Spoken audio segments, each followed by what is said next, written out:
Hi, everybody. One time when my son was young, he had a difficult decision to make and just didn't know what to do. I could see he felt insecure about making a mistake and just wasn't confident he would even be able to make the right choice.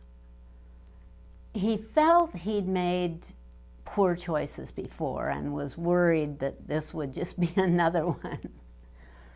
I tried several times to reassure him, but the longer the indecision went on, the more insecure he became. As I mentioned before, my son was a real Star Trek fan. So I came up with the idea to ask him if he thought that Captain Picard would know what to do in this situation. And he said, well, yeah. So I suggested to him that all he had to do was to become Captain Picard and do what he would do.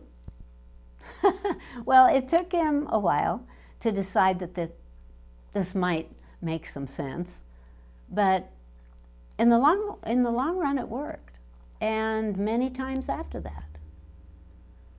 You know, it takes getting past the programming we've been under, that indoctrination into insecurity that permeates throughout this world. I mean, how could we possibly make a difference? After all, we're only human, right? No, we're not. We are pieces of Source itself and possess all attributes and abilities. We've just been dumbed down by the constant pelting of bad news from our religions and from our televisions. And when all that we see is bad news, our vibration drops and we feel helpless. No wonder we feel unable to make a decision or have any hope for a happy future. So how can we change this to become more confident and see a better world? Well, first we have to grasp the reality of what's going on here, that there's a negative agenda pulling us down. Research on your own and find truth. It's all out there for the discerning soul. Then, once we ascertain the problem, only then do we have the potential to change it. But how can we change an entire planet? By changing ourselves. We can't change anything until we've undergone those changes within ourselves. We first have to recognize there's a problem before we can transform it. We must see and understand it and then become that change before it can manifest in the outer world. And this takes patience and trust. Create your own world first. Then you will begin to see those changes taking place around you. So, how do we create our own little world? Do we first have to deny the one we're in? Of course not. It has its place, but we don't have to live in it. We can live anywhere we wish and under any circumstances we want. So let's start with ourselves. We need to convince ourselves that we deserve to be happy and abundant. It sometimes helps if we can close our eyes and make ourselves really small enough to place in the palm of our hand, and then hold that self out at arm's length and speak to ourselves as we would a beloved child or friend. What would we say to bring them comfort or confidence? What would they need to hear? You know what to say. Then take that knowledge and comfort inside yourself to become your own. You must be able to believe that about yourself. I am that. That's me. I am Captain Picard. You know, I think there's only one other person, well, maybe 2 or 3 people who I know personally that don't watch the mainstream news. I'm not saying there's any problem with that or that they shouldn't. I've only noticed that this barrage of bad news seems to affect them deeply and most often brings them to a state of worry or fear about the future or even their present safety and well-being. So, how is it possible to maintain a positive outlook or high vibration while being told there are all these awful disasters going on in our world? Yet, this is truly the key. For example, if something a friend told you has made you sad, about an accident or misfortune that happened at some place around the planet. If she hadn't told you about that, would you still feel sad? No, because it would not even be in your reality, your world. You know, we as humans are greatly affected by other people and what they believe, especially those who proclaim themselves as experts. Well, admittedly, you know, it's not as easy to feel good about many things that are going on in the world, but it's our beliefs and the attention we give it that most affects our frequency. So, do we feel that if we choose not to tune into these scenes of tragedy, that it makes us a bad person? Yet, if we cry and worry over these things, our remorse and suffering makes us a better person? Well, although this obviously doesn't make a lot of sense, sadly, we're taught that way. As children, we're taught that because of the starving children in Afghanistan, we should clean our plates. As if stuffing ourselves with food somehow brings help or comfort to those children who have no food to eat. What? One of our greatest virtues as humans is our ability to empathize. Yet it's also one of our greatest blocks to a peaceful mind that could ensure us a high vibration. What becomes most critical is to use what is innate within us, our skill as observers, to be able to observe a chaotic scene or circumstance while distancing ourselves from the emotion that it evokes. This can allow us the strength and courage to be of the greatest help. either physically or mentally. I mean, what good are we going to be to another in an emergency or emotional situation if our sensitive nature causes us to fall apart by too strongly identifying ourselves with the one in trouble? You know, when you're in a place of positive expectation, you are holding a high vibration. And if you're able to hold this positive vibration for a time, it will eventually become your dominant frequency.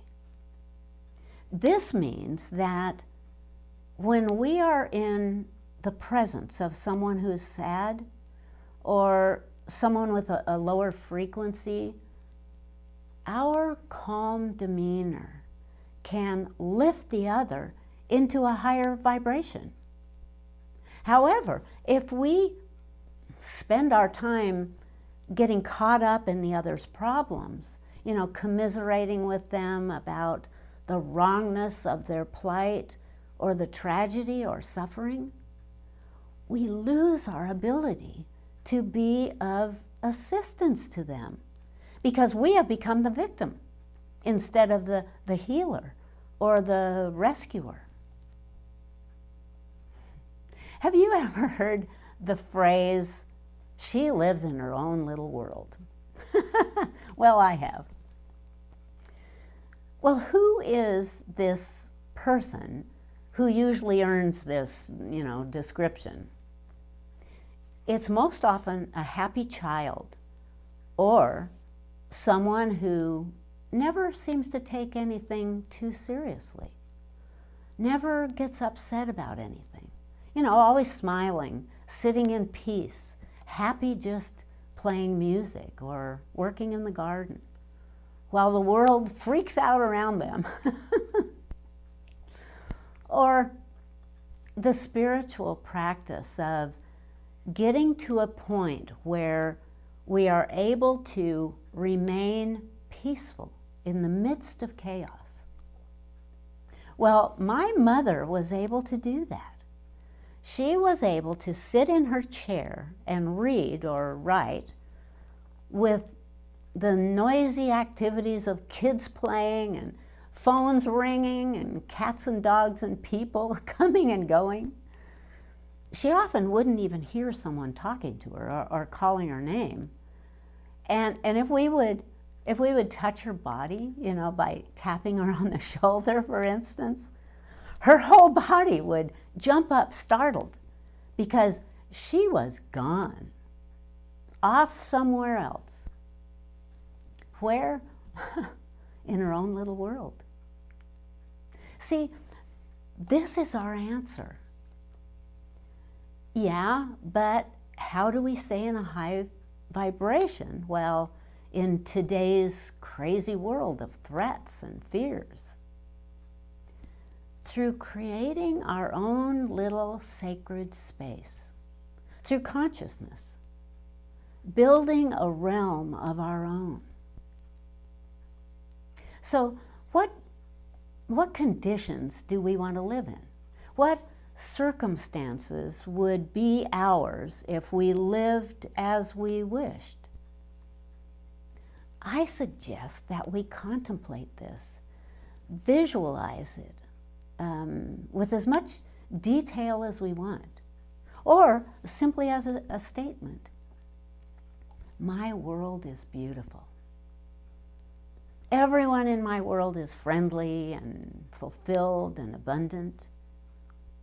My world is free from suffering, from war, from poverty. And turn the TV off. If you don't see it, it's not in your reality. But is this only denial? No, you're not denying that the other world exists, the illness and the hatred, the loneliness. Sure, it may exist, but do we really want to live there? Why would we choose to live there if we don't have to? And we're not doing this to run away from the world and its conflicts. We do this to become creators of something better. Put into your world only those elements you wish to be there. You know, you choose. Imagine it to be, and it is. You decide that those who walk by are friendly and happy. You decide that the driver in the next car is a wonderful being of love and kindness. Make these things your truth, and they will reflect that frequency of love. Have you ever noticed on your walk when a person is walking or driving towards you and they may seem, kind of remote or distracted, and then they look over your way, and if you smile your very best smile out toward them and say, "Good morning," or comment on the weather, or wish them a beautiful day, have you noticed that their whole demeanor changes? Their hand may go up in a friendly wave, or their face lights up, their body straightens. And you did that. There have been studies done that show that when someone smiles at you and you smile back, your brain chemistry changes and your body is flooded with endorphins. Imagine the power you have. You have the power to lift another soul, including yourself. My favorite true story that Wayne Dyer often told is that of a despondent man who had chosen to kill himself. He was quite determined and had it all planned out.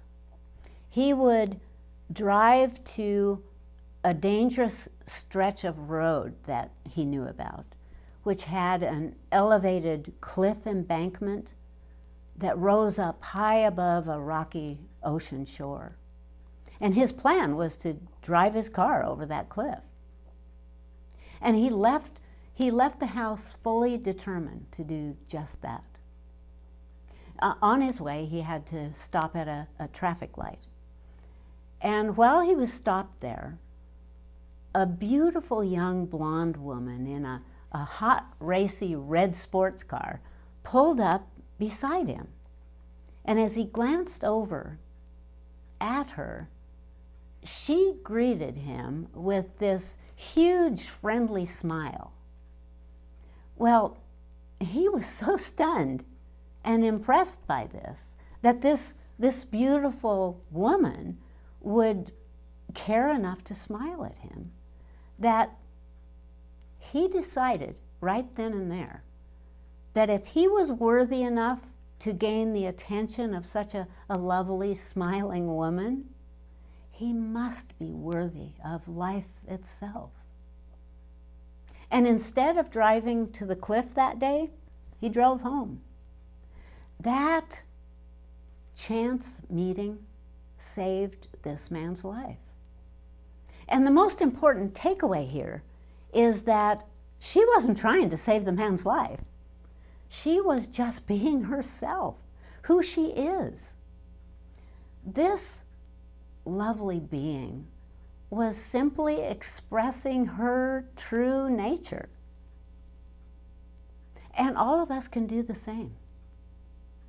What if we all could realize the power we have to change another's outlook simply through a smile or a pleasant greeting or taking a moment to wish them well?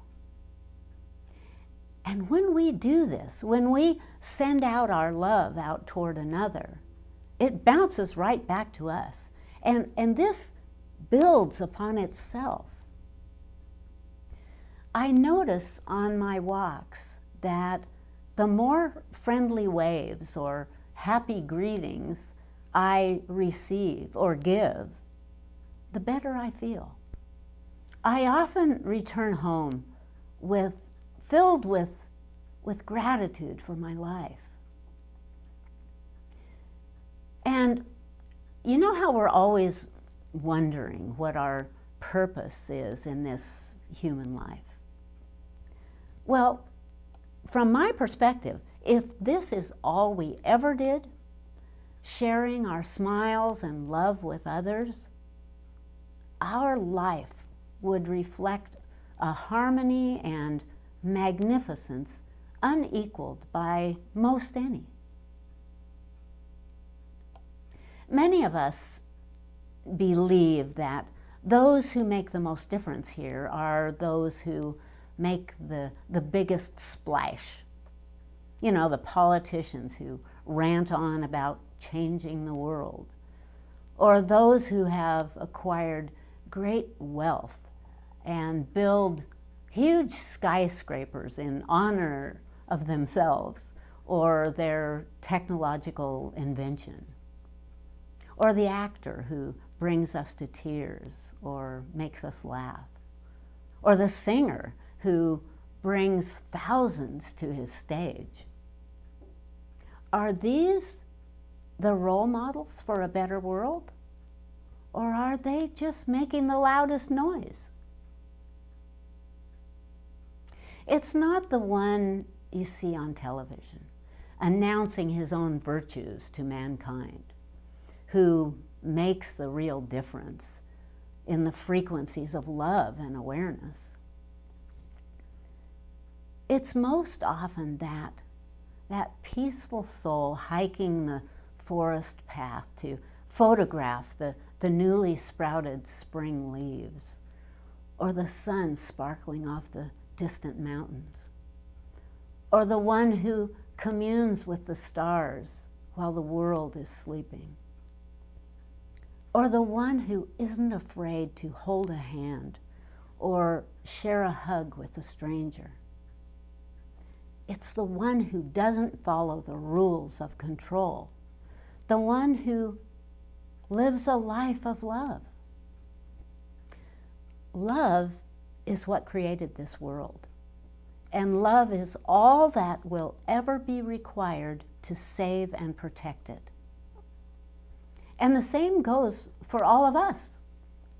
We do not need a government or a religion or any other controlling body to tell us how to live. All we need is ourselves, expressing who we are, our true innate nature, the pure essence of love, and sharing that with others. This is all that will ever be needed to build that new world we all hope to see.